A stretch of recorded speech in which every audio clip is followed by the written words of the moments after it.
კიდევ ერთხელ მოგესალმებით, ეთერში ახალი 6-ე თორნიკე კვერენჩლაძესთან ერთად. მარია დელ კარმენ ორის ეკიპაჟს საწვავი მიუტანეს აღდგენილია ელექტროენერგიის მიწოდებაც კომპანია ფრეგატის წარმომადგენელი, რომლის შუამავლობითაც 12 ბათუმელი მეზღვაური ნიგერიული დროშის ქვეშ მცურავ ტანკერზე მოხვდა, ამბობს, რომ ბორტზე ვითარება შეიცვალა. ხოლო ინფორმაციას იმის შესახებ, რომ გემთმფლობელმა კომპანიამ ეკიპაჟი მიატოვა სააგენტო ფრეგატის წარმომადგენლები არ ადასტურებენ. დამსაქმებლების ინფორმაციით მეზღვაურებს 1 ოქტომბრამდე ხელფასებიც მიღებული აქვს, თუმცა საპირისპიროს ამბობენ მეზღვაურები. მარია დელ კარმენ ორი 42 წლისაა, ის სიძველისგან ამორტიზირებულია. მეზღვაურების მტკიცებით ისინი კომპანიამ პანამის არხთან 3 თვის წინ მიატოვა. უშინგი გემზე საწვავის მარაგი ამოიწურა და შუქი გამოირთო. კათიშულ მაცივრებში კი საჭმელი გაფუჭდა. ვესაუბრე გემის ეკიპაჟს და გემთმფლობელს საწვავი იქნა მედანელი გუშინ საღამოს, ანუ ელექტროენერგია ყველაფერი არის გემზე, არანაირი პრობლემა არ არის. ეხლა მუშაობთ გემი რო დაიძროს და გადავიდეს პანამის კანალი და იქ მოხდება უკვე ყველა ეკიპაჟის შეცვლა. ხელფასები არის დაფარული 1 ოქტომბრამდე, დარჩენილი არის ოქტომბრის თვე და ნოემბრის თვე, რომელიც დაიფარება უახლოეს დღეებში. მინიდეთ ერთგვარად საწვავი. დაახლოებით 2-3 დღის მარაგია. პროდუქტებზე ჯერ არაფერი არ ისმის, ვერაფერს ვერ გეტყვის. ელექტროენერგია გვაქვს, საწვავი რადგან მივიდეთ, მაშინ ელექტროენერგია გვაქვს. საგელოდებინ დაუნტებესება სიტუაციის ისევ ჩვენი და ჩვენი თავრობის მხრიდან. ივლისის აღმოსავლეთი გადახდილი არის 4 წლის გარდა. ეს პიროვნებები არიან, ვისაც დარჩენილია ხელფასი აუღებელი. ივლისის აღმოსავლეთი კაპიტანი, უფროსი თანაშემწე, მეორე მექანიკოსი და უფროსი მექანიკოსი. საგარეო უწყება უმოკლეს დროში ყველაფერს გააკეთებს, რომ ქართველ მეზღვაურებს საკვები მიეწოდოთ და მათი სამშობლოში დაბრუნება მოხდეს. ეს განცხადება საგარეო საქმეთა სამინისტროს საკონსულო დეპარტამენტის თავმჯდომარე გიორგი ტაბატაძემ გააკეთა. საქმეში მექსიკის საელჩოა ჩართული.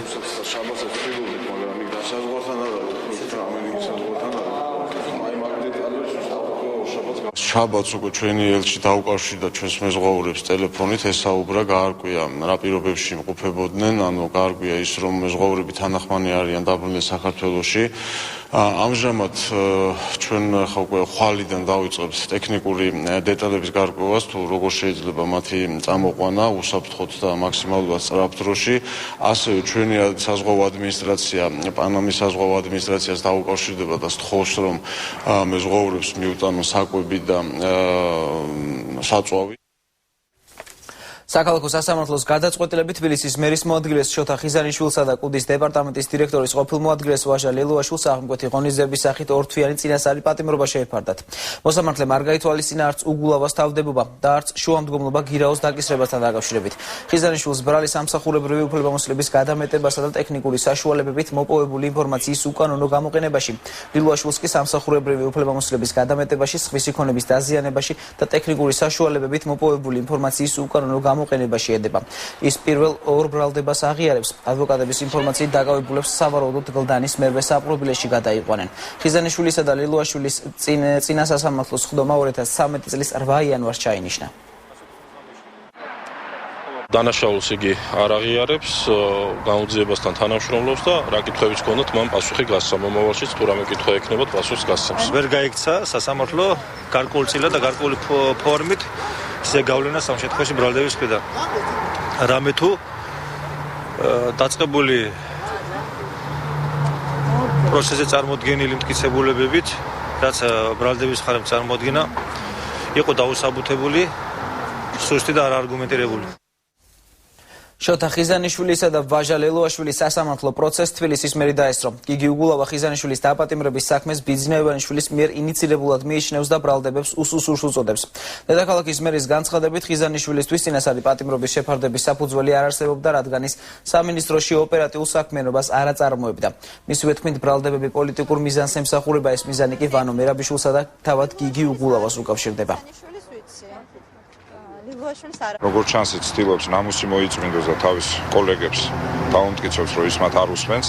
მე მათ კოლეგებს მინდა შევახსენო, დაგუგლონ რას ის კი კრედიტი და ამოუგდებს უამრავ მაგალითს, როდესაც ის როცა მართავდა, მისი მართვის მეთოდი იყო მოსმენა და ერთმანეთის ჩაშვება და ბრალდება არის მის მიმართ შეთითხნილი, ემსახურება მხოლოდ და მხოლოდ პოლიტიკურ მიზანს. პოლიტიკური მიზანი ძალიან მარტივია, გასაგებია. ეს უკავშირდება პირადად ვანო მერაბიშვილს, იმიტომ რომ მასთან დაახლოებული პირია, მისი ადმინისტრაციის უფროსი იყო 7 წლის განმავლობაში შოთა ხიზანიშვილი. მიკავშირდება ასევე მე. ხიზანიშვილისა და ლელუაშვილის პროცესის პარალელურად შინაგან საქმეთა სამინისტროს გენერალური ინსპექციის ყოფილი უფროსის თენგის გუნავას პროცესიც ჩატარდა. მოსამართლემ დაცვის მხარის შუამდგომლობა ნაწილობრივ დააკმაყოფილა და გუნავას 10,000 ლარიანი გირაო დააკისრა. გენინსპექციის ყოფილ უფროს ბრალი იარაღის უკანონო ტარებასა და ნარკოტიკების მოხმარება შეზენა შენახვა შეედება. ადვოკატების განცხადებით გუნავას ნარკოტიკი და იარაღი დაკავებისას ჩაუდეს. სწორედ ამიტომ ორშაბათს პროკურატურაში საქმეში მონაწილეების პასუხისმგებლობაში მიცემისა და გამოძიების დაწყების მოთხოვნით სარჩელს შეიტანა. თენგის გუნავას საკუთრებაში აქვს 2 გაცილებით უკეთესი იარაღი, ეს არის PSM და Heckler Koch და მას იმის გათვალისწინებით პოლიციის თანამშრომელი არის. აქვს ამ იარაღების ტარების უფლება და სასამართლომ რომ ის არგუმენტი რომ მას შეიძლება ქონოდა ძველი დაჟანგებული მაკაროვი თან და ატარებს უკანონოდ არ მიიღო. საფუძვლად იქიდან გამომდინარე რომ მას 2 ამაზე გაცილებით უკეთესი იარაღის ტარების უფლება აქვს, რომელსაც სახში არის და სახში ინახავდა თან. ამ პროცესმა ცხადი გახადა რომ მაინც ეს უკვე 21 საუკუნეა და ჩეკისტური მეთოდები, საბჭოთა მეთოდები საქართველოში აღარ გავა და ბოლოს ყველა იმ ადამიანმა რომელმაც მონაწილეობა მიიღო ამ ადამიანის უკანონო დაპატიმრებაში და მას ჩაუდო ნარკოტიკები, რა თქმა უნდა ამ ადამიანის წინააღმდეგ შევა სარჩელი და ისინი აუცილებლად დაისჯებიან. კუდის მაღალჩინოსნების ადვოკატი ირაკლი ჩიკვაიძე სააპელაციო სასამართლოს მიმართავს მას. შემდეგ რაც საქალაქო სასამართლომ ადვოკატების შუამდგომლობა არ დააკმაყოფილა და გუშინ 10 დაკავებულს ორთვიანი პატიმრობა შეუფარდა. ადვოკატები მოსამართლის გადაწყვეტილებას სააპელაციო სასამართლოში ასაჩივრებენ.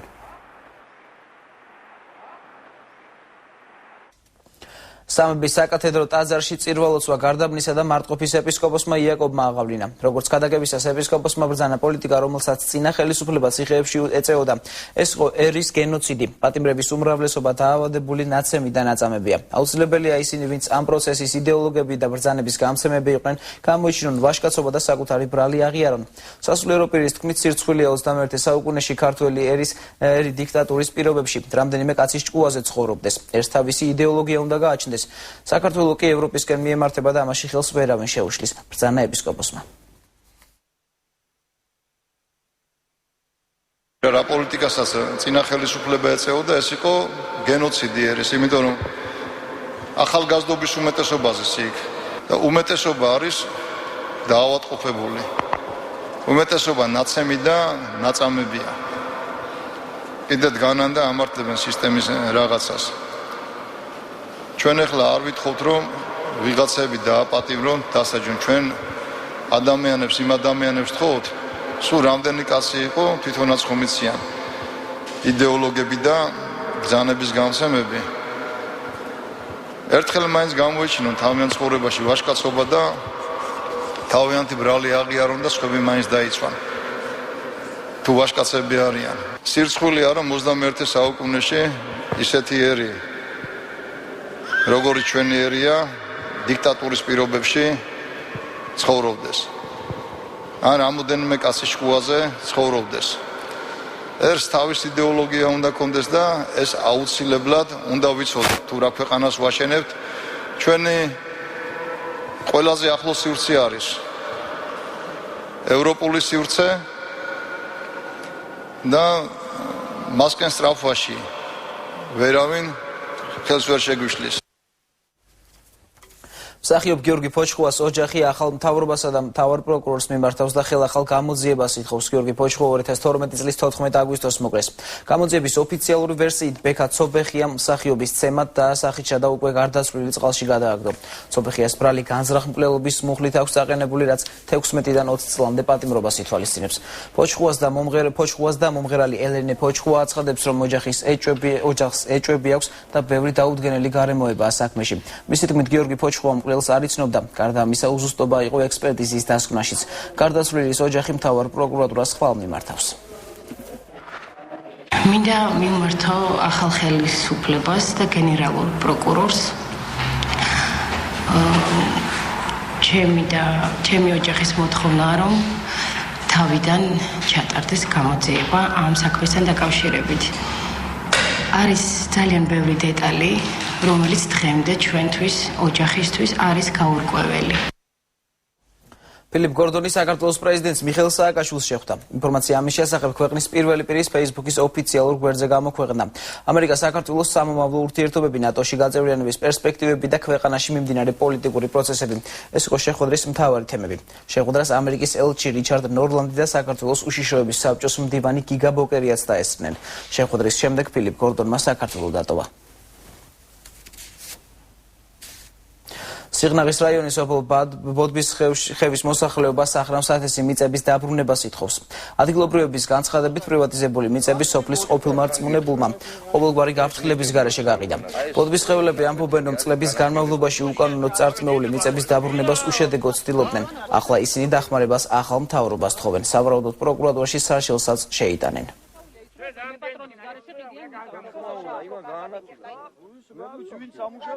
ერთ წელიწადს საუბრობთ სულ ყველა მერთად თელმა უბანმა.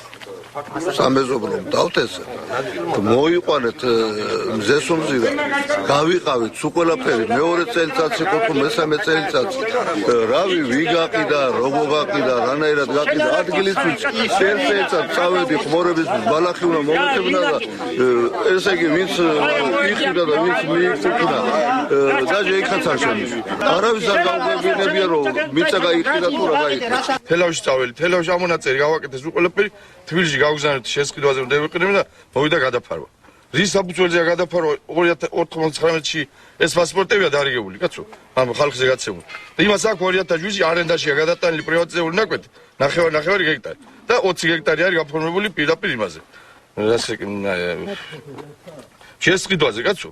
და გამოსყიდულია ნახევარიც არ აქვს. მაგას გამოძიება უნდა ვისმიეროს.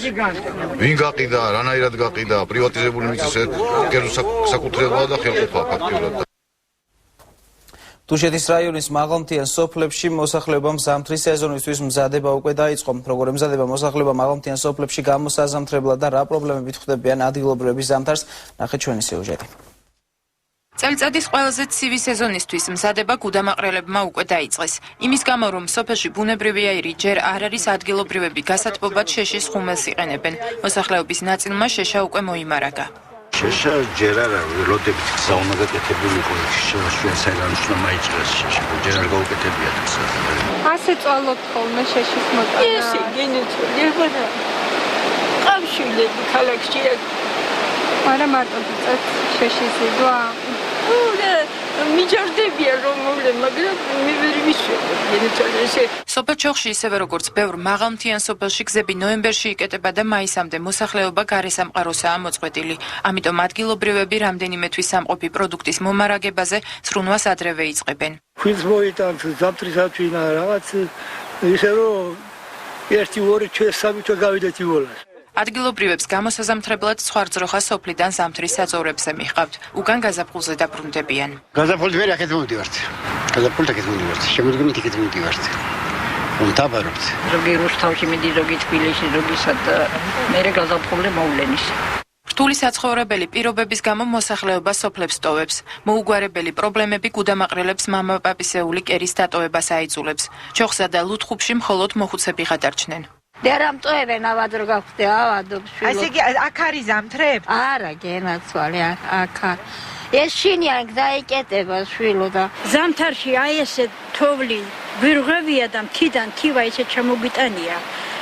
ჩვენ შევძელით სუყელნაირად ეს გაჭირვება და ეხლანდელი მომავლები ვეღარ აძლევენ. ჯერჯერობით კი ზამთარშიც და ზაფხულშიც გუდამაყრის მოსახლეობა მათ წინაშე არსებულ პრობლემებთან გამკლავებას საკუთარი ძალებით ცდილობს.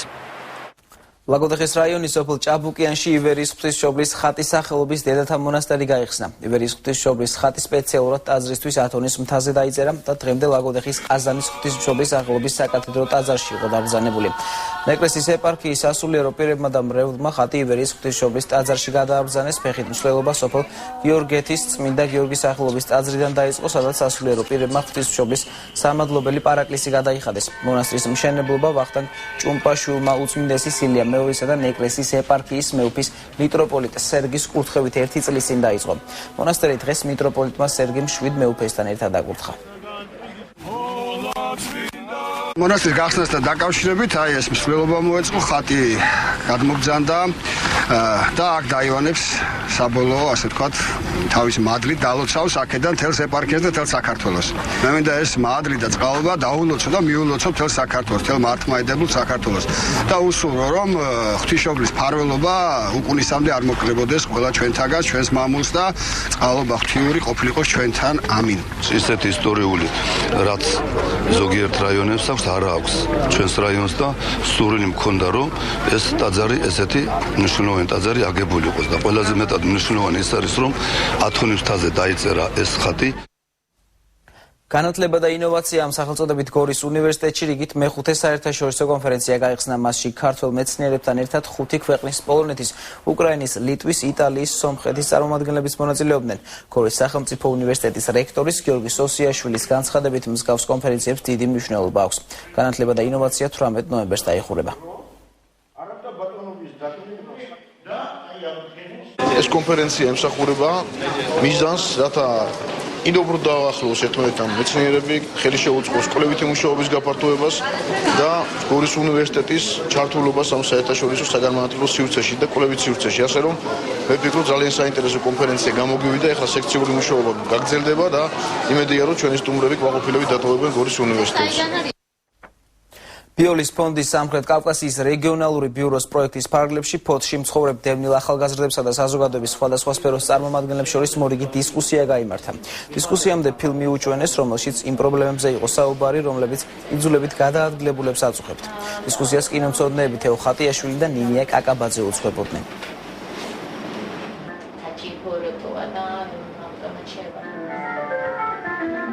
თვითონ ის ადამიანები, ვისაც უჩვენებ და ვისთან სტარტდება დისკუსია, უშუალოდ არიან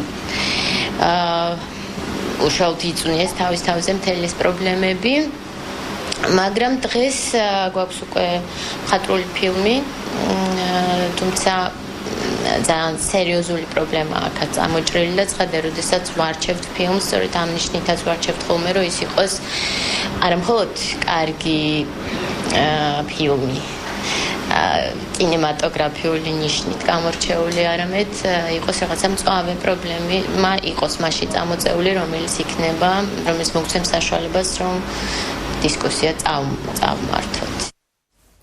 კომპანია ნატახტარის ქარხანაში წყლის დამუშავებისა და ფილტრაციის სისტემის პრეზენტაცია და სპეციალური პრეს-ტური გაიმართა. კომპანია ნატახტარმა მუშაობა წყლის გამწმენდი თანამედროვე სისტემის დანერგვაზე 2010 წლის ბოლოს დაიწყო. ჩამდინარე წყლის დამუშავებისა და ფილტრაციის სისტემის დამონტაჟებაში კომპანია ნატახტარის პარტნიორია გერმანული კომპანია GUSS. როგორც ნატახტარში აცხადებენ, კომპანიას წყლის დამუშავებისა და ფილტრაციის თანამედროვე სისტემა აქვს, რომელიც დამუშავების თანამედროვე ევროპული და მსოფლიო სტანდარტებით უზრუნველყოფს წყლების მაქსიმალურ სისუფთავეს. აღსანიშნავია ნატახტარში პრეს-ტური მას შემდეგ მოეწყო, რაც მეცხრე არხის ეთერში მცხეთის რაიონის სოფელ ნატახტრის მცხოვრებლების პრობლემების შესახებ სიუჟეტი გავიდა. ადგილობრივები საწარმოების ბარამბოსა და იბერმთის მიერ ეკოლოგიური პრობლემების შექმნის თაობაზე საუბრობდნენ. საწარმოების მიერ დაბინძურებული წყალი, კანალიზაცია და ქიმიური ნივთიერებები ჯერ მდინარე ნარეკვავში, ხოლო შემდეგ არაგვში ჩაედინება. კომპანია ნატახტარში ამბობენ, რომ ამჟამად სისტემა ტესტირების რეჟიმში მუშაობს და უახლოეს მომავალში იგი სრული დატვირთვით შევა ექსპლუატაციაში. უშუალოდ მშენებლობის პროცესი დაიწყო 2011 წლის ბოლოს და დღეს უკვე ვხედავთ თქვენ კადრებში შეგიძლიათ ნახოთ დასრულებული სისტემა, რომელიც წარმოადგენს დღესდღეობით თანამედროვე ჩაშრობილი წყლის გამწმენ ნაგებობას. ეს ერთ-ერთი პროექტი ნატახტარის სოციალური პასუხისმგებლობის პროექტებიდან და გვინდა გავამახვილოთ ყურადღება თუ რამდენად მნიშვნელოვანია გარემოზე ზრუნვა ნებისმიერი კომპანიისთვის. რუსთავის საერთაშორისო ავტოდრომზე კიას 3 მოდელი გამოსცადეს მასშტაბურ ტესტ დრაივში 160 ავტომოყვარული მონაწილეობდა. პირველ ეტაპზე ავტომობილების შესაძლებლობების საუკეთესო წარმოჩენა 15 მონაწილემ შეძლო. ფინალში კი საუკეთესო შედეგი ლევან მუსერიძემ და დავით იმედაშვილმა აჩვენეს. გამარჯვებულები ავსტრალიის საჩოგბურთო ღია ჩემპიონატს დაესწრებიან. პარალელურად კიას განახლებული მოდელების პრეზენტაცია და სხვადასხვა წამახალისებელი გათამაშებაც გაიმართა. ტესტ დრაივი საქართველოს საავტომობილო სპორტის ასოციაციის მხარდაჭერით გაიმართა.